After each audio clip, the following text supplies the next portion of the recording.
और आपका आज की वीडियो में स्वागत है। आज जो वीडियो हम लेकर आए हैं उसकी सजेशन हमें दी है चंदन गौतम जी ने और वीडियो का टाइटल है unexplored ways Maithili Thakur TEDx Bankipur. Well thank God कि हम लोगों ने आज मैथिली बोल दिया, लास्ट टाइम पर सॉरी हम लोगों ने मिथाली बोल दिया था। हालांकि पता नहीं, मुझे नहीं पता चला कि हम लोगों से कैसे, हालांकि इतना डिफिकल्ट नेम नहीं है ये, हाँ, मुश्किल नाम नहीं था। एनीवे गाइस, अभी हम देख लेते हैं ये वीडियो, लेकिन उससे पहले इस वीडियो के चैनल का ओरिजिनल लिंक आपको हमारी वीडियो के डिस्क्रिप्शन में मिल जाएगा। सब्सक्राइब करें, लाइक करें, शेयर करें, फॉलो करें इनके चैनल को। उसके अलावा मैं ब्लॉगिंग चैनल का लिंक और इंस्टाग्राम का लिंक भी हमारी वीडियो के डिस्क्रिप्शन में मिल जाएगा। सब्सक्राइब करें, लाइक करें, शेयर करें, फॉलो करें। चलिए देख लेते हैं ये वीडियो। जिसके लिए लोग मुझे जानते हैं, सबसे पहले मैं आपको 2 लाइन कुछ सुना देना चाहती हूँ। जो भजे हरि को सदा, कितनी अच्छी वेरिएशन है। सदा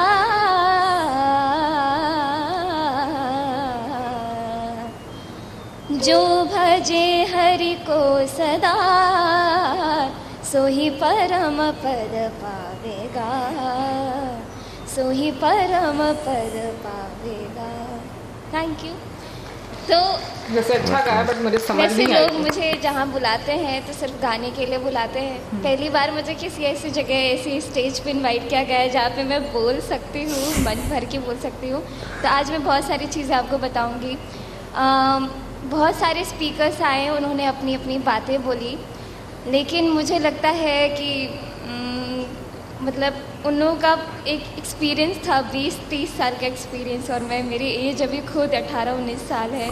तो मेरे पास अभी उतना कुछ नहीं है बताने के लिए, लेकिन जो जितनी चीज़ें मैंने एक्सपीरियंस किया है वो सभी चीज़ें मैं आपको आज बताना चाहूँगी।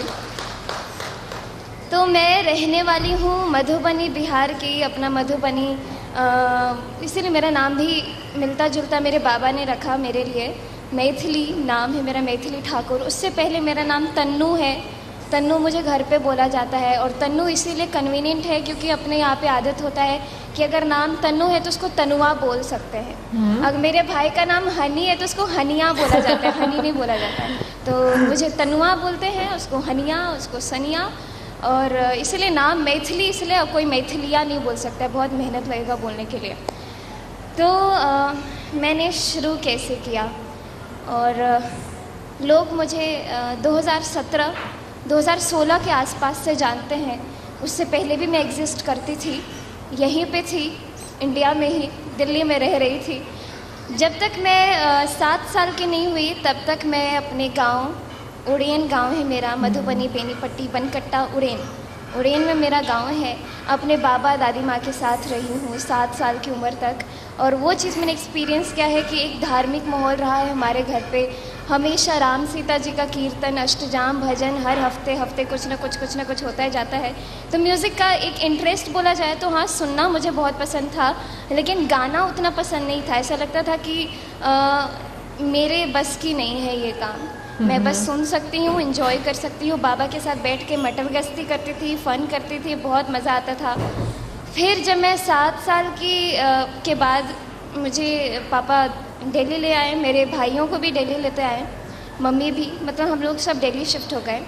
और हुआ कि अब क्या करें, मैं स्कूल भी नहीं जाती थी। मैंने एग्ज़ामिनेशन, मतलब सीधे मेरा स्कूल के अंदर जो एक मेरा पहला दिन था वो क्लास 6 में था।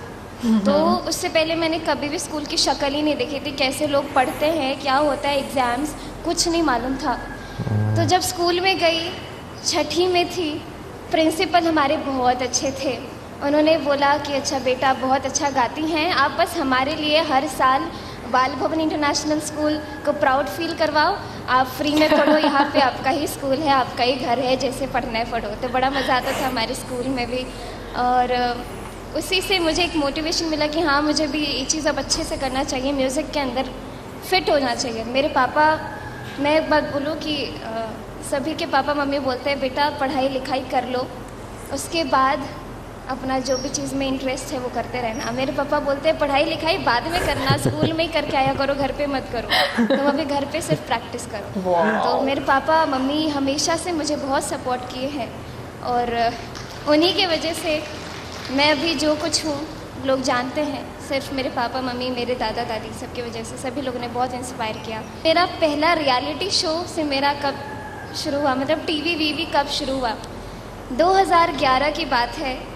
मैं खुद 11 साल की थी और हम लोगों के लिए दिल्ली भी उतना ज़्यादा फेमिलियर नहीं था। दिल्ली में भी था कि हम लोग बहुत रिजर्व्ड रहते थे, और रियलिटी शो की बात अगर हो तो आपको उसके लिए मुंबई जाना पड़ेगा, और मुंबई जाने के लिए आपको बहुत सारे पैसे भी चाहिए। आपको अपने मतलब एक खर्चा का बंदोबस्त करके जाना होता है।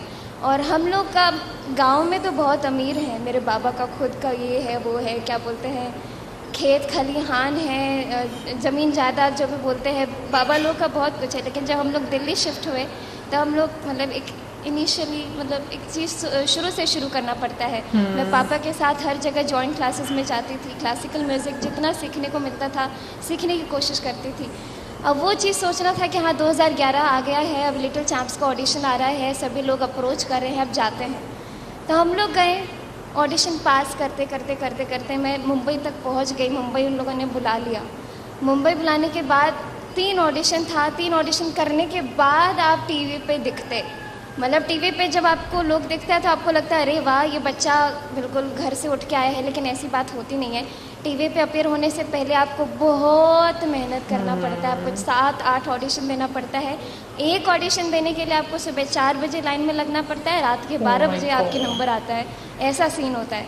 तो वही सब करते करते करते मैं जब मुंबई वाले ऑडिशन में 3 ऑडिशन होता था जिसमें मैंने 2 क्लियर कर लिया, आखिरी में रह गई। बहुत दुख हुआ। पापा बोले रोना नहीं, कुछ भी कर लेना, रोना नहीं। और कैमरा वाले मुंह पे, मैथिली आपको कैसा लग रहा है, आप ऑडिशन में सिलेक्ट नहीं हुए, मैथिली आपको कैसा लग रहा है। मैं बोली मेरे को बहुत अच्छा लग रहा है, मैं सिलेक्ट नहीं हुई, मैं बहुत खुश हूँ। यही हुआ। फिर 2011 में रिजेक्शन के बाद जब मैं घर वापस आई दिल्ली, रात में नींद नहीं आती थी मुझे। मैं सोचती अरे ये तो मेरे साथ ऑडिशन में लाइन में खड़ा था, अभी इसको सब जानते हैं, मुझे कोई नहीं जानता है, कोई मुझे पूछ भी नहीं रहा है। और हम जब मुंबई में थे तो इतना सब लाइट वाइट सारे हीरो हीरोइन तो हमारे आंखों के सामने। मैंने श्रद्धा कपूर को देखा, मैंने आलिया भट्ट को देखा, मैंने अनिल कपूर को देखा। दिल्ली अपने घर में आती सब कुछ ऐसा लगता है कि अरे एक सपना था वो टूट गया बिल्कुल। तो फिर घर पे आकर के पापा ने बोला कि जिस चीज़ में आप रह गए उसको प्रैक्टिस करो। तो फिर मेरा एक मेन वो रह गया कि हाँ मैं प्रैक्टिस करूँगी, हर चीज़ गाऊँगी सभी लोगों को। क्योंकि उन लोगों ने मुझे जब रिजेक्ट किया तो ये बोला था कि मैथिली आप सिर्फ क्लासिकल गाते हो, आप बॉलीवुड चीज़ें नहीं गाते हो, तो ये आपके लिए डिफ़िकल्ट होगा आगे आपको ले जाना, तो इसलिए हम आपको आगे नहीं ले जा सकते हैं, आप अगले साल वापस मेहनत करके आइएगा। ये सब बात, ये सब चीज़ दिमाग में फिट हो गया कि अरे मुझे नहीं आता है, मुझे ये नहीं आता है कि मैं बॉलीवुड गाना कैसे गाऊँ। घर आकर के प्रैक्टिस की 4 साल प्रैक्टिस करने के बाद दोबारा 2015 में गई इंडियन आइडल जूनियर में, वो सीज़न 2 था, उसमें गई। जाते ही फिर सारे ऑडिशंस क्लियर हो गए। मुंबई वाला भी एक हो गया, आखिरी में फिर रह गई। तो लगा अरे जाना व्यर्थ है अब तो छोड़ो अब ये सब चीज़ें, पढ़ाई लिखाई में ध्यान दो, IAS वाईएस बनो, बिहार का नाम रोशन करो। और क्योंकि मेरे पापा हमेशा मुझे अपने स्टूडेंट्स के साथ बिठा करके सिखाते थे ग्रुप क्लासेस में, सबके पापा मम्मी IAS होते थे। तो मेरा एक वो था कि माइंडसेट कि नहीं म्यूज़िक अब मेरे से नहीं होने वाला है, हर जगह जाती हूँ रिजेक्ट हो रही हूँ, IAS वाईएस ही बन लेती हूँ, अपने बिहार में बहुत क्रेज़ है इसका। फिर मैं सोची स्कूल में अच्छा करूँ। फिर जब मैंने बोला आपको 6th से ही मैंने पढ़ना ही शुरू किया, उससे पहले कुछ पढ़ाई लिखाई का नामो निशान नहीं था। तब मेरे 70% आए थे, अंग्रेज़ी तो बिल्कुल समझ नहीं आता था। फिर 7th में जाते ही वो 70 से मैंने 93% स्कोर किया। फिर 8th में जाते ही वो 95% हो गया। ऐसे करते करते मैंने अच्छे से अपना बोर्ड एग्ज़ाम निकाल लिया। फिर IAS वाला जो ख्याल था वो दिमाग में था कि हाँ UPSC के लिए पढ़ना तो बहुत पड़ता है। सब चीज़ मैंने पढ़ना शुरू किया, 6th की NCERT से लेकर के 12th का NCERT तक सारे किताब जमा कर दिए। अब ये भी पढ़ूँगी वो पढ़ूँगी, मतलब शुरू तो कर दिया था डेडिकेशन के साथ। फिर 2017 आ गया, राइजिंग स्टार आ गया। उन्होंने फ़ोन किया, मैथिली इंडिया में पहली बार लाइव रियलिटी शो हो रहा है। मैं पापा को बोला मना कर दो, मैं नहीं जा रही, मेरे को IAS बनना है, ये सब काम मैं नहीं कर रही। फिर उन्हें बोला कि आइए आपको हम लोग डायरेक्टली इसमें ले लेंगे, आपको लाइन में नहीं लगना पड़ेगा। और वो दिन था छठ का, उस दिन छठ का पहला दिन था छठ और मेरा पूजा। एक जगह मुझे गाने के लिए जाना था। मैं सोची चलो घर से बाहर निकल ही रहे हैं, लाइन में नहीं लगना पड़ेगा तो इसमें ऑडिशन दे देते हैं। भाई लोग भी गए थे मेरे साथ, ऑडिशन दी। उन लोग का रिस्पांस अच्छा लगा मुझे, वो लोग बड़े प्यार से बात किए मेरे साथ, अरे मैथिली बहुत अच्छा गाए आप तो। मैं बोली अरे वाह thank you thank you thank you. उसके बाद ऑडिशन क्लियर होता गया, फिर मुंबई का टिकट आ गया। मैं सोची इस बार भी 3 ऑडिशन में से 2 पार करूँगी, तीसरे में वापस घर आ जाऊँगी, लेकिन ऐसा हुआ नहीं लकीली। फिर मैं गई मुंबई, परफॉर्म किया और करते टॉप 2 तक पहुंच गई। जीतने भी वाली थी, बस थोड़ा 1% से रह गई, लेकिन वो चीज़ मेरे लिए बहुत अच्छा रहा। मुझे लोगों ने बहुत पहचाना। एक जो बोलते हैं एक सक्सेस का एक जो छोटा सा एक पार्ट है, एक ड्रॉप, वो मुझे ऐसा लगा कि हाँ सब लोग अब मुझे जान रहे हैं, सब लोग जानते हैं मैथिली ठाकुर कौन है। सोशल मीडिया की बात बोले, कोई तो बोल रहे थे सोशल मीडिया की बात, हाँ लोग बोल रहे थे कि हाँ, तो कोई मेरे को बोला अरे वाह मैथिली तुम्हारे फेसबुक पे इतने सारे फॉलोअर्स हैं। मैं बोला मैं तो फेसबुक पे हूँ ही नहीं। तो कोई बोला अरे इंस्टाग्राम पे तुम्हारे 10,000 फॉलोअर्स। मैं बोली मैं तो हूँ ही नहीं। मैंने फिर जब देखा लोगों को, अपना भी अकाउंट खोला, फिर उन्होंने मेरे को मैसेज किया अरे वाह वेलकम मैथिली, आप चाहे तो ये वाला मेरा पेज ले सकते हो। मैं बोली नहीं रखो अपने पास। फिर मैंने शुरू किया अपना खुद का इंस्टाग्राम, खुद का फेसबुक, खुद का ट्विटर, और उस पर लगी कुछ फ़ोटो पोस्ट करने। बहुत हीरोइन लोगों को देखती थी, फ़ोटो पोस्ट करते ही 10 लाख लाइक एक बार में आ जाता है। मेरे को भी लगा थोड़ा हीरोइन वाला फ़ोटो अच्छा बन ठन के डालूंगी फ़ोटो तो मेरे भी बहुत लाइक्स आएंगे। डालती थी लेकिन कोई देखता ही नहीं था, उस समय उतने फॉलोअर्स नहीं थे। उसके बाद मैंने सोचा राइजिंग स्टार से, जो 3 महीने का राइजिंग स्टार था, उसमें मैं रोज़ किसी न किसी फिल्मी कलाकार से मिल रही हूँ, चाहे वो अनिल कपूर हो, सोनाक्षी सिन्हा हो, विद्या बालन हो। बहुत अच्छी चीज़ें हुई मेरे साथ। जब घर आ गई वापस तो लगा रही कहाँ गया वो सब चीज़, अभी तो किसी से नहीं मिलना जुलना होता, लोग मुझे टीवी पे भी नहीं देख रहे, अब क्या करें। पापा बोले कि वो सब चीज़ पे ध्यान मत दो, अब तुम अपनी तैयारी बढ़ाओ, क्योंकि एक बार तुमको लोग पहचान गए हैं, अब तुम्हारी रिस्पॉन्सिबिलिटी बनती है कि तुम लोगों को भूलने ना दो कि हाँ तुम मैथिली हो। बहुत सारे रियलिटी शोज़ आते हैं, विनर होते हैं, विनर को लोग अगले ही दिन भूल जाते हैं, अगले दिन नहीं तो 2 महीने बाद तो पक्का ही भूल जाते हैं कि उस सीज़न का विनर कौन था। मैं नहीं चाहती थी कि मेरे को भी लोग ऐसे भूल जा रहे मैथिली, अच्छा वो एक बार उसमें आई थी उसके बाद तो दिखाई नहीं दी गई। मैं ये नहीं चाहती थी मुझे कभी ये चीज़ फेस करना पड़े। तो पापा ने मुझे सलाह दिया कि जो मैंने अपने 7 साल का जो एक सेगमेंट था मेरा गांव में, उसके दौरान मैंने बहुत सारी चीज़ें सीखी। अपने गांव में बहुत सारा वेस्टर्न में क्या है कि हाँ आप हिप हॉप जैज़ ये सब चीज़ है, लेकिन आप इंडियन म्यूज़िक को अगर देखोगे ना, इतने प्रकार के वैरायटीज़ हैं कि आप अगर एक एक को सुनना भी शुरू करोगे तो आपका ज़िंदगी ज़िंदगी में सुनते ही रहोगे। तो अपने मिथिला में ही मैं खुद अपना मैथिली भाषा बोलती हूँ ज़्यादातर। तो हमारे यहाँ पे सोहर, समदाउन, बटगवनी, ये फलाना चलाना इतना सारा चीज़ है। तो जो चीज़ मैंने सीखा सब चीज़ का वीडियो मैंने अपने भाई लोगों के साथ बनाना शुरू किया और लगी फेसबुक इंस्टाग्राम पे धड़ल्ले में पोस्ट करने। देखती थी कोई देख नहीं रहा है। फिर एक दिन से दिमाग में आया कि एक और गाना है जो बड़ा फेमस है, थोड़ा मैथिली से हट के थोड़ा भोजपुरी साइड आते हैं। फिर वहाँ का कुछ गाना लिया, वो सब चीज़ गा के वीडियोस डालना शुरू किया। तो एक ही दम से मैं देखती हूँ अरे मैथिली वाला गाना पे भी इतना ज़्यादा व्यूज़ आ रहा है, लोग पसंद कर रहे हैं। मैं क्या सोची हमारे एज ग्रुप के जितने भी बच्चे होते हैं गिटार पकड़ते कोई अच्छे खासे हेयर स्टाइल बना करके, लड़कियाँ जो भी होती है अच्छी खासी सुंदर दिख रही होती है, गिटार बजा के वीडियोज़ डालती है, उन लोग के इतने सारे फॉलोअर्स बन जाते हैं। मैं सोची हम लोग का कौन देखेगा, हारमोनियम तबला पे हम लोग क्या क्या कर रहे हैं कौन देखेगा। लेकिन जब मैंने वो चीज़ डालना शुरू किया तो 1-2 महीने के बाद उस पर रिस्पॉन्स अच्छा आना शुरू हुआ। अब हम लोग को मैसेज करने लगे मैथिली ये बताओ फेमस कैसे होते हैं। अरे वाह, ये क्वेश्चन का आंसर तो मेरे को भी नहीं मालूम फेमस कैसे होते हैं। उसके बाद पापा को भी बहुत लोग आते थे सीखने के लिए, पापा से सीखने के लिए म्यूज़िक। सर ये बताइए मैं हारमोनियम बजाना कितने दिन में सीख जाऊँगा? 1 महीने में सीख जाऊँगा। फिर कोई आता था सर मैं मैथिली जैसा गाना चाहता हूँ या मैथिली जैसा गाना चाहती हूँ, कितने साल लगेंगे मुझे सीखने में? ये 1 2 3 4 क्वेश्चन है जो बहुत इरिटेटिंग होते हैं, बहुत फ्रस्ट्रेटिंग होते हैं। तो चलो भाई वो सब चीज़ भी निकलते गया। अब सोशल मीडिया का दौर आया, मैंने थोड़ा थोड़ा यूटिलाइज़ करना शुरू किया। फिर अपना मैथिली से शुरू किया, भोजपुरी, मगही, अंगिका, बज्जिका, पंजाबी, गुजराती, केसरिया, बालम, राजस्थानी, फलाना चलाना सब कुछ करते करते करते करते अब ऐसा कि हम लोग बॉलीवुड गाने को भी अभी TVF का हमने एक बनाया था हमारे सर, यहाँ पे जिसका जिक्र किए, तो बॉलीवुड गाने का भी हम लोगों ने अपने स्टाइल में कुछ कवर बनाना शुरू किया। और एक टाइम ऐसा आया, बजा दो ताली एक टाइम ऐसा आया कि गाने रिलीज़ हो रहे हैं, बी पराग के, जानी के, बड़े बड़े बड़े बड़े आर्टिस्ट जिनके हम बहुत बड़े फ़ैन हैं, गाने रिलीज़ हो रहे हैं, वो लोग हमको लिंक भेज रहे हैं, मैथिली अपने स्टाइल में यार 1 मिनट का वीडियो बना करके इंस्टाग्राम पे पोस्ट कर दो प्लीज़। बाप रे बाप, ऐसा लग रहा है अरे बाप रे ये लोग मेरे को बोल रहे हैं मैथिली अपने स्टाइल में गाना करके कर दो, मतलब कि ऑफ कोर्स अच्छा लग रहा होगा उन लोगों को। मुझे लगा कि हम लोग कुछ बेकार का ही काम कर रहे हैं, लेकिन नहीं, ये चीज़ बहुत अच्छा होने लग गया। मेरे 2 भाई हैं, खुद के हैं, अपने वाले भाई हैं। काफ़ी लोग सोच रहे हैं कज़न हैं या फिर वो है मामा का लड़का, ताऊ का लड़का, नहीं, लेकिन अपने हैं मेरे भाई वो। एक का नाम है ऋषभ, एक का नाम है अयाची। नहीं, ऋषभ इस साइड बैठता है, अयाची इस साइड बैठता है। अयाची और ऋषभ दोनों ही मेरे से छोटे हैं, लेकिन लोगों को लगता है कि वो वाला मेरे से बड़ा हो गया क्योंकि दोनों की हाइट अब क्रॉस कर गई मेरे को। नहीं, लेकिन मैं सबसे बड़ी हूँ। और ऋषभ तबला बजाता है, वो बहुत ही डिफरेंट है हमारे पूरे ख़ानदान में, क्योंकि वो एक शब्द नहीं बोलता है।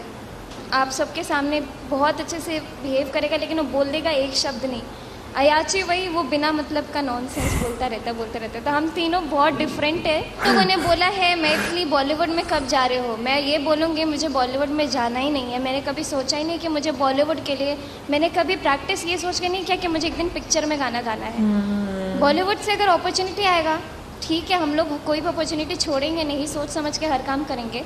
लेकिन मेरा विज़न ये है कि अपने इंडियन म्यूज़िक जो है उसको कैसे प्रमोट किया जाए, स्पेशली हमारा जो फोक है बिहार का, बिहार में भी अत्यंत टाइप के वैरायटीज़ है, उसको कैसे प्रमोट किया जाए, इसके लिए मैं लगातार काम कर रही हूँ और हमेशा करती रहूँगी। बस लोगों से सावधान रहे, अच्छे लोगों से बहुत प्यार से रहे, हमेशा हंसते रहे, अच्छे अच्छे पोज मारते रहे। Thank you so much.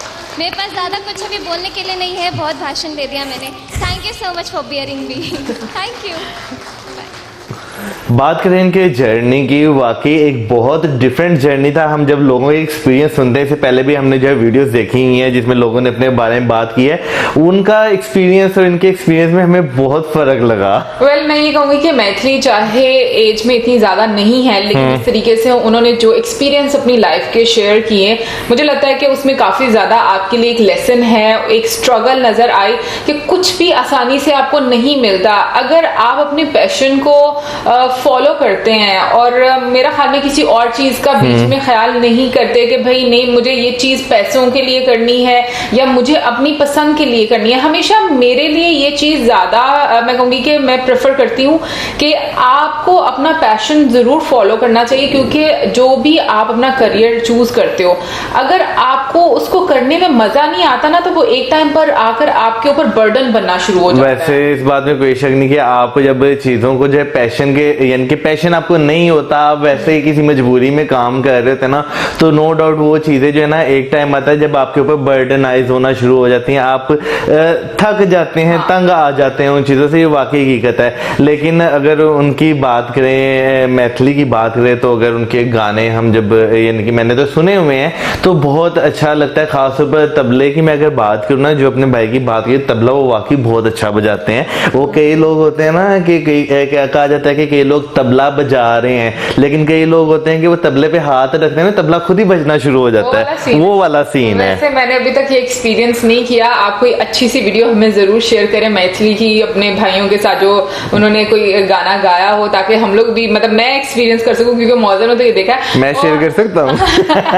हाँ जी, आप भी बता सकते हैं। लेकिन उसके साथ मैं बोलूंगी कि मैथिली की जर्नी में अगर मुझे सबसे इंपॉर्टेंट रोल किसी का नजर आया तो उनके फादर का नजर आया, कि जिस तरीके से उन्होंने सपोर्ट किया है, जिस तरीके से गाइड किया है, नो डाउट पेरेंट्स मतलब माँ बाप दोनों का बड़ा इंपॉर्टेंट रोल होता है, लेकिन उनके दादा दादी बहन भाई सबने सपोर्ट किया है। बट एक ऐसा होता है कि अगर आपको एक बाप की सपोर्ट मिल जाती है ना, तो आपको आसानी हो जाती है चीजों में बहुत ज्यादा। उसकी रीजन ये है कि आप कोई भी काम करते हो ना लाइफ में, यहाँ पर मतलब थोड़ा सा मैं चले हम लोग अपना एक पर्सनल एक्सपीरियंस शेयर कर देते हैं कि लाइक अगर जैसे कि हम लोगों ने वीडियोस बनाना स्टार्ट करी तो इनिशियली हम लोगों को भी काफी सारी प्रॉब्लम्स आई देखने में, मतलब थोड़ी बातें सुनने को मिली हम लोगों को। तो एक टाइम ऐसा आता है कि अगर आपके घर वाले आपके लिए सपोर्टिव होते हैं ना, तो आपको इन चीजों की ना बिल्कुल भी परवाह नहीं होती। आपको पता होता है कि आपके अब्बू, आपके भाई, आपकी बहनें, आपकी माँ सब आपके साथ है। वैसे इस बात में तो कोई शक नहीं, जो सपोर्ट होती है ना, खासतौर पर घर वाली सपोर्ट, हमने कई वीडियो में इस बारे में जिक्र भी किया है कि घर से सपोर्ट होना बहुत जरूरी है। वैसे नॉर्मली हम लोग जो है अपने माशरे में ये चीज देखते हैं कि कहा जाता है कि पढ़ो लिखो उसके बाद जो मर्जी करना, जैसे मैथिली ने भी ये बात की कि ये अमूमन हमारे माशरे में कहा जाता है, लेकिन नो डाउट उनके वालिद ने जिस तरह उन्हें पुशअप किया है, जिस तरह उन्हें जो है आगे लेकर आए हैं, कोई भी इस तरह नहीं करता। लोगों का ये होता ही नहीं है, लोग कहते हैं कि ठीक है यार तुम ग्रेजुएशन कर लो या जो भी करना है तुम कर लो, उसके बाद जो मर्जी करते ना, गाना गाना, एक्टिंग करना, लेकिन ये हाँ प्रेशर रहता है। लेकिन नो डाउट उनके वालिद ने उन्हें प्रेशराइज किया है, लेकिन एक डिफरेंट तरीके से। वेल मुझे ऐसा लगता है कि उनके जो फादर हैं उन्होंने उनको एक स्ट्रॉन्ग पर्सनालिटी बनाया है। लाइक जैसे कि ऑडिशंस में मतलब फाइनल राउंड में आकर, और वैसे पहली दफा मुझे पता चला कि इतने ज्यादा आपको ऑडिशंस देने पड़ते हैं, फिर उसके बाद आप टीवी के सामने आते हैं, और वरना हम लोग को लगता है कि जो ऑडिशन हमारे सामने आया सिर्फ वही क्लियर करने के बाद आप टीवी पर आ जाते हो। और मैं कहूंगी कि उनकी पर्सनालिटी को स्ट्रॉन्ग इस सूरत में किया कि उन्होंने उनको, अगर आपने फेलियर अपनी लाइफ में फेस किया तो आपने उनको मतलब ये नहीं कहा कि मतलब जिस तरह से होता ना कि समटाइम्स होता है, कुछ लोगों की आदत ऐसी भी होती है कि जो बच्चों कहते हैं कि तुमने इतनी अच्छी तरीके से इसकी तैयारी नहीं की होगी इस तरह, लेकिन ये कि रोना नहीं है, या आप उनको और स्ट्रॉन्ग बनने दें और उस फील्ड में एक्सेल करें। तो मुझे लगता है ये चीजें बड़ी इंपॉर्टेंट होती हैं पेरेंट्स की। और यहाँ पर मैं फादर को इसलिए ज्यादा इंपॉर्टेंस दे रही हूँ क्योंकि माएँ आपका साथ देती हैं। मतलब माएँ ऐसी होती है ना जो आपका हर चीज, वो होता है ना कि वो थोड़ा सा फ्लेक्सिबल होती है ज्यादा माएँ, और बाप जो होते हैं ना वो कभी कभी मतलब उनको कुछ काम नहीं भी पसंद होते, कुछ पसंद होते हैं, तो मतलब उनको थोड़ा टाइम लगता है। बट मतलब फर्स्ट स्टेप से ऐसे सपोर्ट करना मुझे लगता है कि ये वाकई में काबिले तारीफ बात। मैं शुरू से बात करना चाहूंगा जहाँ पे आपने जो ऑडिशन का जिक्र किया कि हम ऑडिशन देखते थे तो हमें लगता था कि वाकई यही फाइनल है, लेकिन मैं सोचता हूँ कि जब हम वो ऑडिशन देखते थे उसमें कितनी आवाम आई होती थी, और हम कहते थे कि क्या नाम लेते हैं यार कितने लोग आए हुए हैं। हम अब ये सोचते हैं कि उससे पहले कितने ज्यादा लोगों को रिजेक्ट कर दिया जाता है उस स्टेज पे पहुंचने से पहले। 4 बजे से लेकर बोलते ना रात 12 बजे तक। वैसे वहां बाहर खड़े हुए लोगों की भी हिम्मत है, जो अंदर जजेस बैठे होते हैं उनकी भी हिम्मत है कि भाई वो इतना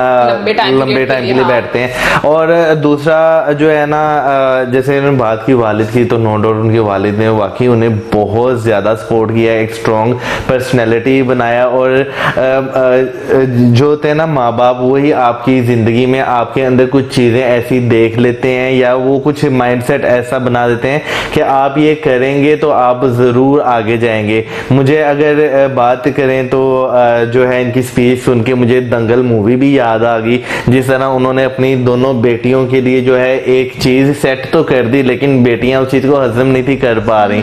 लेकिन जब उनकी दोस्त ने उन्हें समझाया कि तुम लोग लकी हो, तो फिर उन्हें ये चीज समझ लगी। लेकिन एक और चीज मुझे बड़ी अच्छी लगी मैथिली की, कि उनका फोकस, वो बहुत फोकस्ड है अपनी लाइफ में, वो बहुत क्लियर है कि उनको लाइफ में क्या करना है। और मतलब इस तरीके की नहीं अपॉर्चुनिटी डिफरेंट है, मतलब बहुत सारे लोगों का क्रेज होता है कि उनको कहीं से एक अपॉर्चुनिटी मिले, मतलब जैसे कि उन्होंने बॉलीवुड का जिक्र किया, लेकिन अब जिस तरीके से बड़े बड़े नाम, जैसे उन्होंने बी प्राक जी का नाम लिया, जानी का नाम लिया, और वो उनसे कांटेक्ट करते हैं कि अपने स्टाइल में गए, तो ये होता है कि असल कलाकार की जो एक पहचान होती है ना, वो उसके काम से, वो कहते हैं ना कि जो कारीगर होता है ना वो मतलब वो जान जाता है कि ये कितना कीमती चीज, कितनी कीमती वो है। कहते हैं ना, जोहरी को हाँ। हीरे की पहचान होती है। एग्जैक्टली, मुझे ना ये वाली लाइन भूल गई थी, बट थैंक यू मौसम। बाकी कोई बात जोहरी नहीं। को पता होता है कि हीरे की क्या वैल्यू है, तो और वो ही उसकी पहचान भी रखता है। बेशक। तो मुझे ऐसा लगता है कि वाकई में आपको किसी एक नाम की जरूरत नहीं होती, एक स्ट्रगल जरूर चलती है आपकी लाइफ में, और वो स्ट्रगल आपको बहुत कुछ सिखा कर जाती है। लेकिन मुझे लगता है कि जो लोग गिव अप नहीं करते वो इसी तरीके से नाम बना लेते हैं, और जो लोग गिव अप कर देते हैं वो रेस में पीछे रह जाते हैं। जिंदगी में जो है ना, गिव अप नहीं करना चाहिए, आपको कोशिश करते रहना चाहिए, करते रहना चाहिए। एक टाइम आता है कि वाकई जो है आप सक्सेस पे पहुंच जाते हैं। बिल्कुल, मुझे भी ऐसा लगता है कि चींटी वाली चीज हम देखते रहते हैं ना, चढ़ती रहती गिरती, बिल्कुल। फिर चढ़ती गिरती, फिर चढ़ती, लेकिन कामयाब हो जाती। तो मुझे लगता है इंसान को भी इस तरीके से चलते रहना चाहिए। हाँ, आपको बहुत सारे लोगों की जरूरत होती है, ये सच है, जो आपको हौसला दें। अगर आप टूटें तो आपके पास कुछ ऐसे अच्छे लोग होने चाहिए आपकी लाइफ में जो कि आपका हाथ पकड़ें और आपको समझाएं, आपको उठाएं, ना कि आपको गिराएं। तो मुझे लगता है फिर लाइफ और ज्यादा आसान हो जाती है। एनीवे गाइस, ओवरऑल काफी अच्छी एक हम लोगों ने स्टोरी सुनी, बहुत मजा आया। और मैथिली की मुझे एक और चीज बड़ी अच्छी लगी, जाते जाते ये भी बता देती हूँ। हाँ। उनके बोलने का तरीका, बहुत क्लैरिटी थी उनके बोलने में।